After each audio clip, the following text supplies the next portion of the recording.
జూబ్లీహిల్స్ ఉప ఎన్నికల ప్రచారం 3 పువ్వులు 6 కాయలు అన్నట్టు నడుస్తున్నది. అటు అధికార పార్టీ, ఇటు ప్రతిపక్ష పార్టీ, మరో దిక్కు బీజేపీ పార్టీ జోరుదారుగా నడిపిస్తున్నాయి ప్రచారాన్ని. బీఆర్ఎస్ పార్టీలు అయితే రాష్ట్రంలో ఉన్న ప్రస్తుత ప్రతి ఎమ్మెల్యే, ఎమ్మెల్సీలను, మాజీలను, మెయిన్ లీడర్లను జూబ్లీహిల్స్ వాడవాడకు తిరగాలని రూల్ పెట్టినట్టున్నది. రోజుకో లీడర్ తిరుగుతున్నాడు జూబ్లీహిల్స్లా. పల్లెల నుంచి పట్టణానికి వచ్చి బతికేటోళ్ళు ఉంటారు కదా, వాళ్ళను కారు గుర్తు దిక్కు తిప్పుకునే దానికి ఉపాయం వేసినట్టున్నది. అందుకే మాజీ మంత్రి ఎర్రబెల్లి దయాకర్ రావు జూబ్లీహిల్స్లో జూలు విదిల్చిన సింహం తిరిగిండు.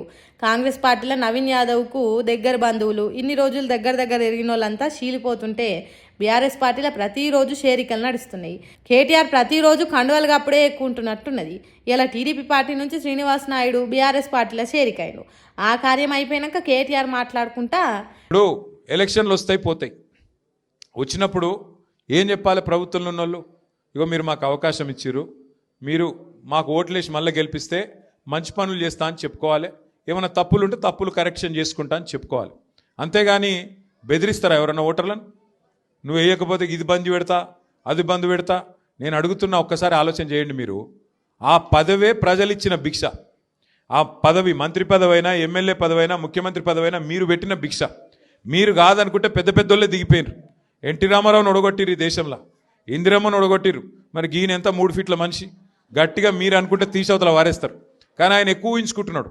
ఆయన నేనేదో రాజు అయిపోయినా, చక్రవర్తిని అయిపోయినా, నన్ను మించిన వాడు లేడు, నేనేదో యుద్ధంలో గెలిచి వచ్చినా, ఇది నా సామ్రాజ్యం అన్నట్టు ఇది కట్ చేస్తా, అది కట్ చేస్తా అంటే ఆయన తోక కట్ చేసే రోజులు ఎక్కువ దూరం ఏం లేదు. జూబ్లీహిల్స్లో బరాబర్ ప్రజలు తోక కట్ చేసే ఆలోచనలు ఉన్నారు కాంగ్రెస్ పార్టీది.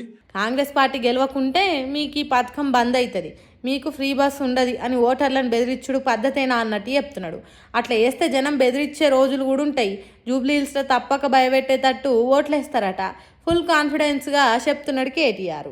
ఇక ఇంకో పక్క కాంగ్రెస్ పార్టీ తరఫున సినిమా హీరో సుమన్ ప్రచారంలో దిగిండు, ఇంటింటికి తిరిగి ఓట్లు అడిగిండు. ఇంకో పక్క మాజీ మంత్రి మల్లారెడ్డి హోటల్లో సామాన్య జనంతో కలిసి షాయి తాగిండు.